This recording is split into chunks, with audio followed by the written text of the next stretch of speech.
Всем привет, дорогие друзья! С вами канал Димаш Кудайберген.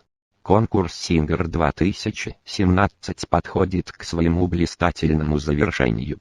Еще один тур, и наступит долгожданный финал, до которого добрались только 3 исполнителя. На 9-м туре конкурса Димаш Кудайберген выступил с песней Celine Dion «Be Myself».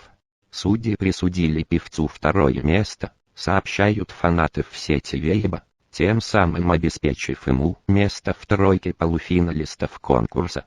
Вместе с Димашем до кульминации конкурса добралась певица из Гонконга, Сэнди, занявшая 1-е место в 9-м туре, и группа Леон. 10-й тур будет последним этапом перед долгожданным финалом. 9-й тур выйдет в эфир 18 марта. Напомним, что гонку начинали 7 исполнителей. После 9 туров остались лишь 3. Чтобы не пропустить финал, подпишитесь на мой канал.